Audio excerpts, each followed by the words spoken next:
So hi friends, welcome back to my YouTube channel. So today I am going to discuss about Bluetooth. So we have already discussed about this topic before, and we are discussing the second half portion of that. So we have already discussed what is Bluetooth and what is Piconet, what is Scaternet, and what is the difference between Scaternet and Piconet, and also the figure and Bluetooth devices. And now we are going to discuss more about Bluetooth layers. So we have already discussed about radio layer, baseband layer, radio layer, band, FHSS and modulation, etc. So the next layer is baseband layer. So baseband layer is roughly equivalent to max sublayer in LANs. The access method is TDMA, time division multiple access. So the primary and secondary communicate with each other using time slots. The length of a time slot is exactly the same as dwell time, 265 microsecond. So here U means microseconds. So this means that during the time that one frequency is used, a sender sends a frame to secondary or a secondary sends a frame to primary. So the dwell time is 6 to 5 microsecond, means that during this time the one frequency is used and the sender sends a frame to secondary or a secondary sends a frame to primary. Note that the communication is only between the primary and the secondary. Secondaries cannot communicate directly with one another.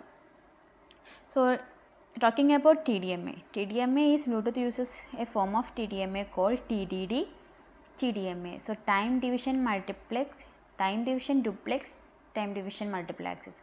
So TDD means time division duplex. So it's a communication method that we are using in TDMA. So TDD TDMA is a kind of half duplex communication in which the secondary and receiver sends and receive data, but not at the same time. That means half duplex. However, the communication for each direction uses different hops. So this is similar to walkie-talkies using different carrier frequency. So it's similar to walkie-talkies that we are using. So single secondary communication, that another communication. So if the Piconet has only one secondary, that means we have already discussed that one Piconet can have maximum of 7 secondary and one primary. So if a secondary is 1, then TDMA operation is very simple. So that means a single secondary communication here. So the time divided into slots of 6 to 5 microsecond, and the primary uses even numbered slot 0, 2, 4, etc. and secondary uses the odd numbered slot 1, 2, 1, 3 and 5. So TDD TDMA allows the primary and secondary to communicate in half duplex mode in slot 0. So if you see the figure, so in slot 0 the primary sends and the secondary receives. In slot 1 the secondary sends and the primary receives, and the cycle repeated. So the figure shows the concept. So if you see here F0, F1 and F2 and F3, so these are the frequency slot, and the above one is, these are the frequency slot in the vertical place. These are the frequency, and the horizontal place there are times. So in 6 to 5 microsecond it is receiving, primary is sending to secondary and secondary is sending back to primary in another 6 to 5 microsecond. So this is continuous, this is happening, this is continuously happening. So this communication is happening only when one Piconet only have one secondary. So multiple secondary communication. So in this case the process is a little more involved if there is more than one secondary in a Piconet. So again the primary uses even numbered slots and the secondary sends in the next odd numbered slot if the packet in the previous slot was addressed to it. So all secondaries listen on even numbered slots, but only one secondary sends in any odd numbered slot. So figure shows the scenario. So if you see the first point, in slot 0 the primary sends a frame to secondary. So secondary 1. So primary sends a frame to secondary 1, and in slot 1 slot 1. So this is the F0, F1. So in F1 only secondary 1 sends a frame to the primary. So because the previous frame was addressed to secondary 1. So other secondaries are silent. So all other secondaries are silent at this point. And in slot 2, that means F2, the primary sends a frame to secondary 2. And in slot 3 only the secondary 2 sends a frame to the primary because the previous frame was addressed to secondary 2. Offer the secondaries silent, then the cycle continues. So once the primary is addressed, which secondary it needs to communicate, then that secondary only send back to the primary. So this is the condition that happening here. So we can say that this access method is similar to poll or select operation with reservations. So when the primary selects a secondary, it also polls it. The next time slot is reserved for the poll station to send its frame. So if the poll secondary has no frame to send, the channel is silent. So this is the thing. And next we are going to discuss about physical links. So two types of links can be created between the primary and secondary. First one is SCO links and another one is ACL links. So SCO means synchronous connection oriented link. So synchronous connection oriented link is used when avoiding latency. That means delay in data delivery is more important than integrity. Integrity means error-free delivery. So in an SCO link, a physical link is created between the primary and secondary by reserving specific slot at a regular intervals. So in SCO link, they are creating a physical link between primary and secondary and reserving specific slots in a regular intervals. So the basic unit of connection is 2 slots, one for each direction. And if a packet is damaged, it is never retransmitted. SCO is used for real-time audio where avoiding delay is all important. A secondary can create up to 3 SCO links with the primary, sending digitized audio, that means PCM, at 64 kb per second in each link. So I think you can ignore this part because already what is SCO link, what is ACL link, that is enough for the exam. So maybe you can ignore the the later part on this topic. So you got an idea about what is SCO and you are going to discuss about ACL next. So ACL means asynchronous connectionless link. So ACL means asynchronous connectionless link is used when data integrity is more important than avoiding latency. So SCO is used when avoiding latency is more important than integrity, but ACL is used when the data integrity is more important than avoiding latency. So in this type of link, if the payload is encapsulated in the frame is correct, if the frame is corrupted, is retransmitted. Secondary returns an ACL frame is the available odd numbered slot if and only if the previous slot has been addressed to it. So ACL can use 1, 3 or more slots and can achieve a maximum data rate of 7 to 1 kb per second. So this part you can ignore. So what is SCO, what is ACL, that you understood now. So next we can discuss about frame format. A frame in the baseband layer can be one of the 3 types: 1 slot, 3 slot or 5 slot. So a slot, as we said before, is 6 to 5 microsecond. However, in 1 slot frame, exchange 259 microsecond is needed for hopping and control mechanism.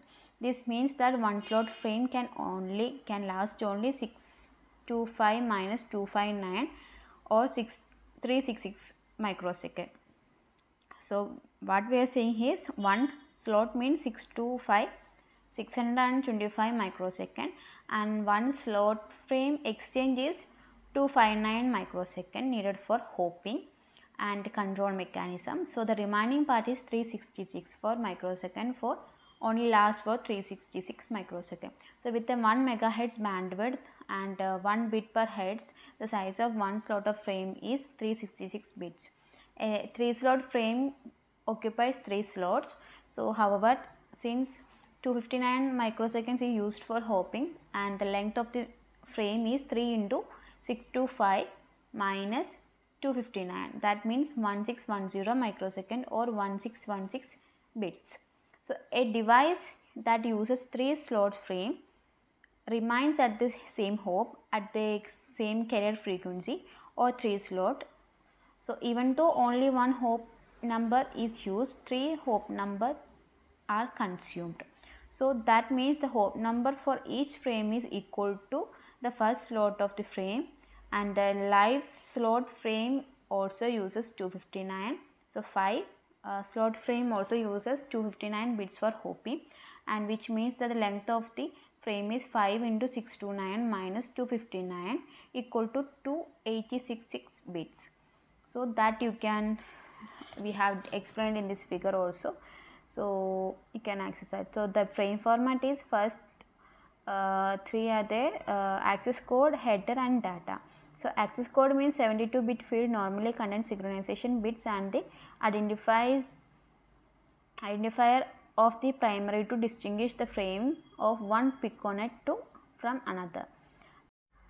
So header is 54-bit field is repeated 80-bit pattern. So each pattern has following subfields. So if you see the figure, so it's almost 54 bits for the header, and it having address type F, A, S and H, EC. So these are the subfield for header, and so we can now discuss about that. And address means a 3-bit address or subfield, and subfield can define up to 7 secondaries. That means 1 to 7. If the address is 0, it is used for broadcast communication for the primary to all secondaries. So type means the 4-bit type subfield defines the type of data coming from the upper layers. So this type means defines the data that is coming from upper layers.